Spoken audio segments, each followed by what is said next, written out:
Hello everyone, welcome to Learnobi. I am Shivani Chauhan. इस video में हम लोग देखेंगे क्लास 6 हिस्ट्री की बुक का chapter 11 buildings, paintings and books. तो ये जो चैप्टर है अब हमारा लास्ट चैप्टर है।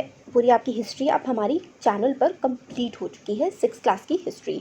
तो ये जो वीडियो है ये इस चैप्टर की पार्ट 2 है और फाइनली इस वीडियो में हम लोग चैप्टर को कंप्लीट कर लेंगे और आप लोगों की 6 क्लास की हिस्ट्री भी इस वीडियो के साथ कंप्लीट हो जाती है। तो स्टार्ट करते हैं। यहाँ तक हम लोगों ने महरौली आयरन पिलर के बारे में कि ये जो आयरन जिस पे कभी भी जंग नहीं लगता है, जो कि महरौली दिल्ली में स्थित है, 7.2 मीटर इसकी हाइट है, ये सब कुछ हमने इससे पहले वाली वीडियो में कवर कर लिया था।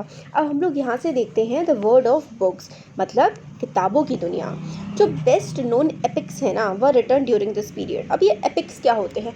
एपिक्स को हम हिंदी में महाकाव्य बोलते हैं, जो वॉल्यूम में भी मतलब साइज़ में भी काफ़ी ज़्यादा बड़े होते हैं और जो पूरी दुनिया में माने भी बहुत ज़्यादा जाते हैं। जैसे कि जो रामायण और महाभारत है ना, ये इंडियन एपिक्स हैं, इतने बड़े हैं और इतनी पॉपुलर स्टोरी है इनकी। इसी तरीके से और भी काफ़ी सारे हमारे देश के अलग अलग हिस्सों में काफ़ी एपिक्स हैं, उनके बारे में हम देखेंगे। एपिक्स क्या होते हैं? ग्रैंड लॉन्ग कंपोजिशन होती हैं जिसमें heroic man and women and include story about God's. तो इसमें भगवान के बारे में भी बताया जाता है और बहुत ही ऊंचे दर्जे के जो आदमी औरत जिन्होंने बहुत ही अच्छे अच्छे काम किए होते हैं उनकी कहानियाँ इसमें हमें देखने को मिलती हैं।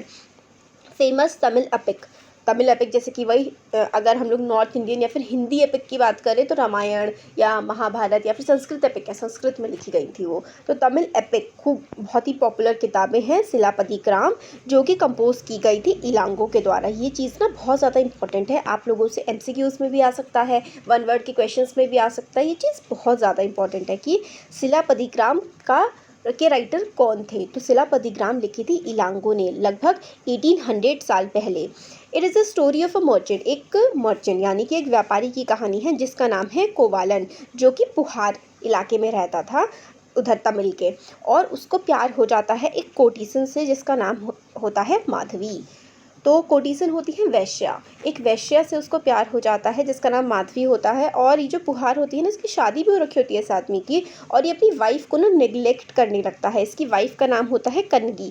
तो ये अपनी वाइफ पुहार जो है अपनी बीवी कन्नगी को नेग्लेक्ट करने लगता है, कन्नगी को ध्यान नहीं देता, और ये माधवी के साथ जो कि एक वैश्या होती है, कोटिसन होती है, उसके साथ ये रहने लगता है। फिर उसके बाद इसको अपनी गलती का एहसास हो जाता है, वो कन्नगी के पास दोबारा वापस आ जाता है, कन्नगी भी उसको एक्सेप्ट कर लेती है। फिर पुहार और कन्नगी जो है वो अपने जहाँ पर वो रहते थे वहाँ से छोड़ करके कहाँ चले जाते हैं? मदुरई चले जाते हैं। और एकदम से मतलब जैसे वो वहाँ पहुँचते हैं, नए होते हैं, तो उन पे ना इल्ज़ाम लग जाता है कन्नगी के पति पुहार पर। ये इल्ज़ाम लग जाता है कि उसने जो ज्वेलर है वहाँ का, जो सुनार है, वहाँ चोरी करी है। किसकी? किंग की कुछ ज्वेलरी रखी हुई थी सुनार के वहाँ पर। तो ऐसा इस पर इल्ज़ाम लगता है कि किंग की ज्वेलरी, किंग की जो वही है जेवर हैं, वो इसने चुरा लिए हैं कन्नगी के पति पुहार ने। तो किंग जो है वो क्या करता है? वो डेथ सेंटेंस दे देता है, मरने की सज़ा दे देता है। पुहार कह रही हूँ, पुहार तो जगह का नाम है। कन्नगी के पति जो है वो कोवलन है, कोवलन को डेथ सेंटेंस दे देता है और डेथ सेंटेंस में मतलब उसको मार दिया जाता है। अब कन्नगी जो हु स्टिल लव्ड हिम, जो अपने पति से बहुत ज़्यादा प्यार करती है, वो बहुत ज़्यादा दुखी हो जाती है, बहुत ज़्यादा गुस्सा हो जाती है कि ऐसा अन्याय, मेरे पति ने तो कोई चोरी नहीं की थी, तो उसे मरने की सज़ा ये राजा कैसे दे सकता है। और वो इतना ज़्यादा दुखी हो जाती है, इतना ज़्यादा उसे गुस्सा आ जाता है कि वो पूरे के पूरे शहर मदुरई को बर्बाद कर देती है। तो इसमें देवी के रूप में दिखाया गया है कि कन्नगी एक देवी थी और वो अपने गुस्से की ज्वाला से पूरे मदुरई शहर को जलाकर भस्म कर देती है। ये इस कहानी में शिलापतिग्राम में दिखाया गया है, लिखा हुआ है इसमें, और ये लिखी थी इलांगो ने, ये तमिल भाषा में लिखी गई है। तो शिलापतिग्राम का एक डिस्क्रिप्शन है इसमें। कन्नगी का जो ग्रीफ है, ग्रीफ का मतलब होता है दुख, कन्नगी को जो दुख होता है वो हमें इसमें दिखाया गया है। वो कह रही होती है कि मतलब मेरे जो पति ज़मीन पर पड़े हुए हैं, ये कितना उनके साथ गलत हुआ है, ये जो हम शहर नई जगह मदुरई आए हैं, क्या है, इंसानों की जान की कोई कीमत नहीं है, यहाँ का जो राजा है वो कितना अन्यायी है, उसने मेरे पति को मार दिया है, क्या यहाँ पर कोई भगवान नहीं है। इस तरीके की बातें कन्नगी बोल रही होती है। एक और तमिल एपिक है, महाकाव्य है तमिल का, वो है मणिमेगलाई, जिसको सत्तनार ने कंपोज किया है। सत्तनार ने लिखा था 1400 ईयर्स अगो, 1400 साल पहले। तो इसमें किसकी स्टोरी दिखाई गई है? कोवलन और माधवी। तो देखिए, कोवलन जो है पर्सन है वो कौन है? कोवलन की पत्नी कौन है? कन्नगी है, कन्नगी। और कोवलन किससे प्यार करता था? माधवी से, जो कि एक वैश्या थी। तो कोवलन और माधवी की ना एक बेटी होती है, कोवलन और माधवी की बेटी होती है, उस बेटी की कहानी लिखी गई है मणिमेकलाई में। तो काफ़ी ज़्यादा अच्छी कंपोजिशन है जो ये जो दोनों है ना, मणिमेकलाई और शिलापति ग्रामी, काफ़ी सालों तक खो गई थी। फिर लगभग आज से 100 साल पहले मैन्यूस्क्रिप्ट के बारे में हम लोगों ने बुक की स्टार्टिंग के चैप्टर में पढ़ा था ना। जो चीज़ हाथ से लिखी जाती है, मेन्यू का मतलब होता है हाथ, स्क्रिप्ट का मतलब होता है जो चीज़ लिखी जाती है। तो जो चीज़ हाथ से लिखी जाती है उस चीज़ को हम लोग मैन्यूस्क्रिप्ट बोलते हैं। तो ये जो मणिमेकलाई और शिलापति ग्राम है ना, ये लगभग 100 साल पहले हम लोग को दोबारा मिली है, वरना ये कहीं खो गई थी, मतलब हम लोग को पता नहीं था ये कहाँ चली गई हैं। तो इनके बारे में हमें लगभग 100 साल पहले पता लगा। दूसरे राइटर्स हैं कालिदास, जिन्होंने कालिदास के बारे में पढ़ते हैं, हमने चैप्टर 10 में भी इनके बारे में देखा था। ये संस्कृत में लिखा करते थे, इनकी भी बड़ी प्यारी प्यारी सी कहानियाँ इन्होंने लिखी हुई हैं। एक है मेघदूत। मेघदूत जो है ये बहुत ही प्यारी पोयम है कालिदास की। इसमें जो है दो लवर्स के बारे में, दो प्रेमी है, एक राजा थे और एक प्रिंसेस थी कहीं की, उन दोनों के लव स्टोरी के बारे में, मेघदूत के बारे में बताया गया है। तो मेघ का मतलब होता है बादल, दूत का मतलब होता है जो एक मैसेज को दूसरी जगह पहुंचाता है। तो ये वही बादलों की बात करते हैं कि जो लवर्स बादल से कहते हैं कि मेरा मैसेज मेरे लवर के पास पहुंचा दो। तो इस तरीके की ये स्टोरी बनाई गई है। अब आता है recording and preserving old stories. तो पुरानी स्टोरीज़ जो लिखी गई हैं उनको रिकॉर्ड करना और उनको संभाल करके रखना, रिकॉर्ड करना, लिखना वगैरह और संभाल करके रखना। तो काफ़ी सारे जो हिंदू रिलीजियस स्टोरीज़ हैं वो बहुत ही सालों से that were in circulation earlier were written down around the same time. तो लगभग जो आज हम पुराण सुनते हैं या स्टोरीज़ आती है ना, जो सीरियल्स आते हैं महादेव के बारे में और बहुत सारे भगवान के बारे में, वो कहानियाँ भी इस समय पर ही लिखी गई थी, 1500 साल पहले, 2000 साल पहले इस समय पर। तो ये पुराणों में दर्ज है ये जो कहानियाँ हैं भगवान से रिलेटेड। पुराण का मतलब पुराण, पुराना है ना, पुराना। पुराना का क्या मतलब होता है? पुराना, ओल्ड होता है, जो चीज़ पुरानी हो चुकी होती है उसके बारे में। तो इसमें काफ़ी ओल्ड स्टोरीज़ हमें देखने के लिए मिलती हैं। पुराण में काफ़ी सारी कहानियाँ होती हैं गॉड एंड गॉडेसेस के बारे में, देवी देवताओं के बारे में, विष्णु, शिव, दुर्गा, पार्वती, इनके बारे में हमें पुराणों में कहानियाँ मिल जाती हैं। इसमें काफ़ी ज़्यादा डिटेल बताई गई है कि किस तरीके से हमें भगवान की पूजा करनी चाहिए। और हमें ये भी बताया गया है पुराणों में कि जो है दुनिया कैसे बनी, वर्ल्ड ओरिजिन कैसे, बिग बैंग थ्योरी तो साइंस में है, बट हमारे हिंदू धर्म में भी काफ़ी अच्छी थ्योरीज दी गई हैं। और किंग्स के बारे में, राजा वगैरह कैसे बने, इनके बारे में भी पुराणों में लिखा गया है। पुराण को काफ़ी सिंपल संस्कृत में लिखा गया है और वो इसलिए लिखे जाते थे ताकि सारे लोग उनको सुन सके, समझ सके। मेन तो लिखते ही थे, पढ़ते ही थे उनको, विमेन और शूद्र भी उनको सुन सके और उनसे अपना ज्ञान ले सके, क्योंकि विमेन और शूद्र को वेद तो नहीं पढ़ने दे सकते थे, पढ़ने दिए जाते थे पहले के समय में, बट वो पुराण वगैरह पढ़ सकते थे, पुराणों को सुन सकते थे। और ये टेम्पल्स में सुनाए जाते होंगे, जो पंडित होंगे वो पुराण की कहानियाँ सुनाते होंगे मंदिरों में, और लोग उन कहानियों को सुनने मंदिर आया करते होंगे। दो हमें संस्कृत एपिक मिलते हैं, महाभारत और रामायण। मैंने आपको बोला था ना कि अब तो हिंदी में ट्रांसलेट हो गए हैं, बट पहले जो लिखे गए थे महाभारत और रामायण, ये संस्कृत भाषा में लिखे गए थे। काफ़ी लंबे टाइम से ये काफ़ी ज़्यादा पॉपुलर है और लॉकडाउन के टाइम पर तो हम लोगों ने देख भी लिए दोबारा से, है ना। पहले तो थे 90s के टाइम में आए हुए थे ये, और अब दोबारा से काफ़ी बच्चों ने देखे।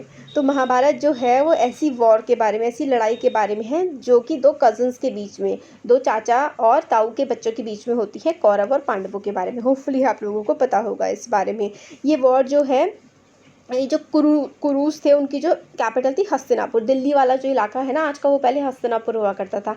इस इलाके के लिए लड़ाई की जाती है। इस स्टोरी में हमें बताया गया है itself was an old one, बहुत पुरानी कहानी है और इसको कई बार लिखा गया है। आज हमें जो पता है ना इसके बारे में वो कि वो 1500 साल पहले लिखी गई थी, बट लिखी 1500 साल पहले गई थी, उससे पहले ये मुँह ज़बानी सुनाई जाती थी। ये तो सदियों पुरानी कहानी है, मतलब आप समझ लीजिए कि कितने हज़ार साल पुरानी कहानी है। आज भी आर्कियोलॉजी मेरे अकॉर्डिंग तो ये नहीं जानती होगी, क्योंकि 1500 साल पहले से तो ये बहुत ही ज़्यादा पुरानी कहानी है। और इसमें दोनों के दोनों जो पुराण हैं और महाभारत हैं, उनको ऐसा माना जाता है कि वेद व्यास ने लिखे हैं। तो ये आप लोगों को पता होगा कि महाभारत किसने लिखी है? वेद व्यास ने लिखी हैं। और भगवत गीता जो कि पूरी दुनिया में बहुत ज़्यादा पॉपुलर है, वो इसी जो महाभारत की कथा है। इसका जो चैप्टर 9 है वो भागवत गीता है। इसमें महाभारत की कहानी, महाभारत के जो गुण है ना, मतलब महाभारत की कहानी ठीक है, बट जो इंसान में गुण होने चाहिए, जो योग है, भक्ति योग और जो सांख्य योग, काफ़ी सारे योग के बारे में भी हम लोगों को बताया गया है भागवत गीता में। रामायण जो है वो भगवान राम की कहानी है, जो प्रिंस थे कोसाल के, और जिनको एग्जाइल में, मतलब उनको कहाँ भेज दिया गया था, वनों में भेज दिया गया था। उनकी वाइफ उनके साथ गई थी और उनकी वाइफ को रावण उठा करके ले गया था लंका में। फिर वो किस तरीके से अपनी वाइफ को बचा करके लेके आते हैं, कैसे लड़ाई लड़ते हैं, फिर अयोध्या, अपनी अयोध्या नगरी वापस आते हैं। कोसाल उस इलाके का नाम था, अयोध्या उनकी कैपिटल का नाम था। तो वो जीत करके आते हैं। महाभारत की तरह ही ये बहुत ही पुरानी स्टोरी है और ये वाल्मीकि जी ने लिखी है। और ये जो कहानियाँ हैं इनिशियली संस्कृत में लिखी गई थी। तो ये चीज़ें भी इम्पॉर्टेंट है कि रामायण किसने लिखी है, रामायण वाल्मीकि जी ने लिखी है संस्कृत में, और महाभारत किसने लिखी है, व्यास जी ने लिखी है। तो ये है कि बहुत सारे पॉपुलर वर्जन हैं, पहले संस्कृत में लिखी गई थी, अब तो हिंदी, तमिल, हर एक भाषा में ये लिखी जा चुकी हैं। Stories told by ordinary people, जो सिर्फ बड़े बड़े महापंडित ही नहीं कहानियाँ सुनाया करते थे, जो आम आदमी है वो भी अपनी कहानियाँ सुनाया करता था। ऑर्डिनरी लोग जो थे वो अपनी कहानी सुनाते थे, वो पोएम्स लिखते थे, सॉन्ग्स लिखते थे, गाना गाते थे, डांस परफॉर्मेंस वगैरह करते थे, नाटक लिखते थे और उनको परफॉर्म करते थे। जो प्लेज होते हैं ना, स्क्रिप्ट्स होती हैं, कुछ जो है वो हमने प्रिजर्व करके रखी हुई है। काफ़ी सारी स्टोरीज़ हमें जातक में भी मिल जाती हैं। और पंचतंत्र आप लोगों ने शायद पढ़ी होंगी, पंचतंत्र की कहानियाँ बच्चों के लिए बहुत अच्छी होती हैं।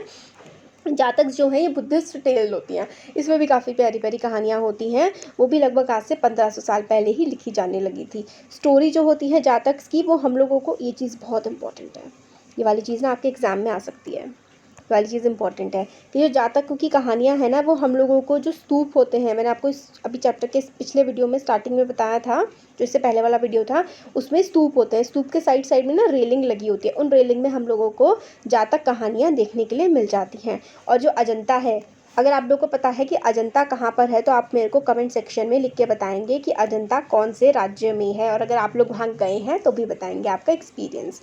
तो अजंता की भी वहाँ पर भी आपको देखने के लिए मिल जाती है। The story of a monkey king, तो देखिए मंकी किंग की ये जो कहानी है ना, इसमें हमें ये बताया गया है कि एक हिमालय के इलाके में एक मंकी किंग हुआ करता था। उसके बहुत सारे 80,000 फॉलोअर्स थे, मतलब उनके बहुत सारे प्रजाजन थे मंकी किंग के। तो मंकी किंग ना बहुत अच्छा था, वो अपनी प्रजा का बहुत ही ज़्यादा ध्यान रखता था। और वहाँ पर ना एक बहुत ही अलग प्रकार का आम हुआ करता था, जो बहुत ही मीठा, बहुत ही टेस्टी हुआ करता था। तो एक बार क्या हुआ, हिमालय से तो नदियाँ बहती हैं, तो नदी में बह करके एक आम आ गया, और राजा जो है ना वो नदी में नहा रहे थे।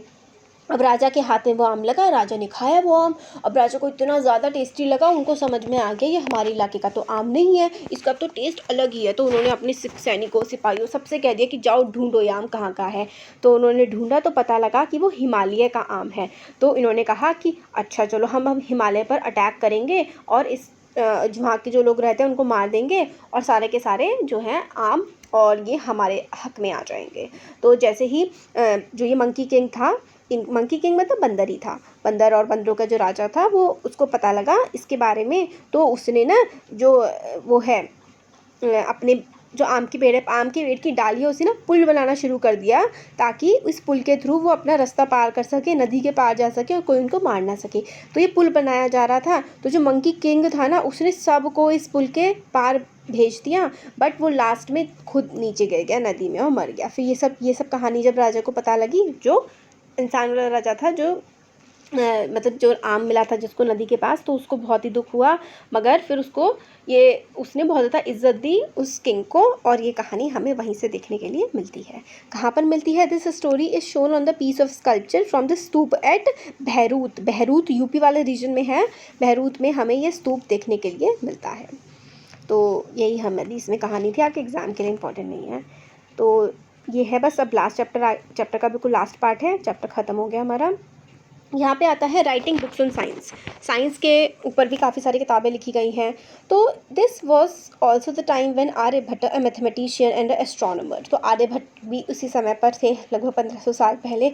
ये मैथमेटिशियन थे, ये मैथ्स के बारे में लिखा करते थे। एस्ट्रोनॉमर थे, जो वो होता है ना कि क्या होगा फ्यूचर में, वही एस्ट्रोनॉमर भी थे ये। इन्होंने अपनी काफ़ी किताबें लिखी हैं संस्कृत में। एक किताब आर्यभट्ट की, काफ़ी सिंपल सा, आपको नाम याद रखना आसान है, आर्यभट्ट इनका नाम है। इन्होंने आर्यभट्टियम लिखी, और इन्होंने बहुत सारी चीज़ें बताई जो कि आज मॉडर्न साइंस में हमें पता लगती हैं कि दिन और रात जो है वो किस वजह से होते हैं। वो इस वजह से होते हैं क्योंकि धरती अपनी धुरी पर, मतलब धरती अपनी एक्सिस पर चक्कर लगाती है। ये आप लोगों ने साइंस में ज्योग्राफी में के फर्स्ट चैप्टर में पढ़ा है ना, सोलर सिस्टम वाला, universe and the solar system. तो धरती जो है ना अपनी एक्सिस पर चक्कर लगाती है, इसकी वजह से हमारे डे एंड नाइट होते हैं। और हम लोगों को लगता है कि सन छुप रहा है और सन उग रहा है, बट ऐसा नहीं होता है, बल्कि हमारी धरती जो है वो चक्कर लगा रही होती है अपनी धुरी पर और सन के चारों तरफ, इसलिए ऐसा हमें देखने के लिए मिलता है। और इन्होंने जो ग्रहण लगते हैं ना, एक्लिप्सेस होते हैं, इनकी भी पूरी साइंटिफिक एक्सप्लेनेशन आर्यभट्ट ने दी थी। ये चीज़ बहुत इंपॉर्टेंट है कि आर्यभट्ट ने क्या क्या बताया था। आर्यभट्ट ने हमें बताया था कि डे एंड नाइट कैसे होते हैं, और जो एक्लिप्सेस होते हैं ना वो कैसे होते हैं। Rotation of the earth on its axis, earth अपनी ही एक्सिस पर रोटेट करती है। जैसे कि अर्थ है हल्की सी वो टिल्टेड है अर्थ, तो अपनी एक्सिस पे चक्कर लगा रही है, ऐसे ऐसे करके गोल गोल गोल गोल घूम रही है, इसकी वजह से डे एंड नाइट होते हैं। और जो चंद्र ग्रहण वगैरह लगते हैं, एक्लिप्सेस कैसे लगते हैं, इसकी भी साइंटिफिक एक्सप्लेनेशन हमें आर्यभट्ट ने दी थी। और सर्कमफेरेंस ऑफ सर्कल का फॉर्मूला आप लोग 7th क्लास में पढ़ेंगे। तो सर्कमफेरेंस ऑफ सर्कल जो है ना, इसका फॉर्मूला होता है 2πr। 2πr ये फॉर्मूला है सर्कमफेरेंस ऑफ सर्कल का, ये भी हमें आर्यभट्ट ने बता दिया था, और ये बिल्कुल एक्यूरेट फॉर्मूला है जो आज हम पढ़ते हैं। और भी काफ़ी सारे हमारे मैथमेटिशियंस वगैरह रहे आज के समय में, आप इन्हें साइंटिस्ट कह सकते हैं। वारामिहिर, ब्रह्मगुप्त, भास्कराचार्य, ये कुछ मैथमेटिशियन और एस्ट्रोनॉमर्स थे जिनकी डिस्कवरी आज भी हमें बहुत ही उत्साहित करती हैं। ज़ीरो की खोज भारत में हुई है। काफ़ी सारे नंबर्स का, मैथमेटिक्स का जो इवोल्यूशन हुआ है ना, वो ज़्यादातर इंडिया में ही हुआ है। काफ़ी सारे सिंबल इन्वेंट कर दिए थे, जिसमें से एक ज़ीरो था। जो अरब और यूरोप के लोग थे ना, वहाँ पर जो ज़ीरो का सिंबल है, ज़ीरो के बारे में इंफॉर्मेशन है, वो इंडिया से ही पहुँची है। रोमन लोग जो हुआ करते थे ना यूरोप में, वो ज़ीरो के बिना ही काउंटिंग करते थे।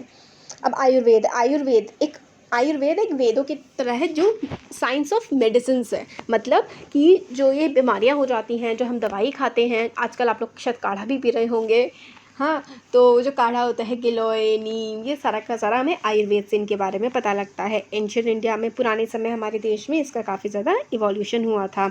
2 फेमस प्रैक्टिशनर थे आयुर्वेद के एंशिएंट इंडिया में, आपको इनका नाम याद रखना है। डॉक्टर्स ऑफ पुराने समय के एंशिएंट इंडिया, चरक और सुश्रुत। 17th सेंचुरी CE, आज से कई हज़ार साल पहले, 1st से 2nd सेंचुरी CE, चरक और सुश्रुत जो हैं, चरक ने अपनी किताब लिखी थी चरक संहिता, और काफ़ी ज़्यादा इंपॉर्टेंट बुक है ये मेडिसिन पर। और सुश्रुत संहिता, ये इन्होंने सर्जिकल प्रोसीजर की, सर्जरी कैसे की जाए, ये सुश्रुत ने हमारे वहाँ काफ़ी किताबें इस पर लिखी थी। तो हमारा चैप्टर हो गया है ख़त्म। अब यहाँ पर एल्सवेयर में हमें पेपर के बारे में बताया गया है।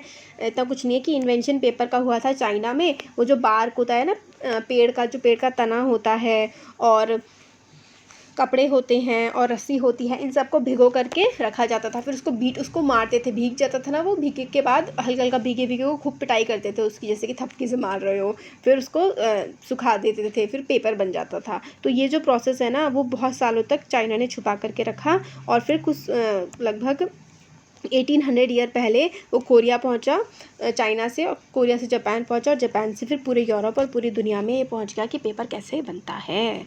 तो ये हमारा चैप्टर हो गया है कंप्लीट। अब बुक भी कंप्लीट हो गई आपकी। तो कैसा लगा वीडियो ज़रूर बताइए। अच्छा लगा तो लाइक करिए, चैनल को सब्सक्राइब करिए, अपने फ्रेंड्स के साथ भी शेयर करिएगा ज़रूर। Thank you.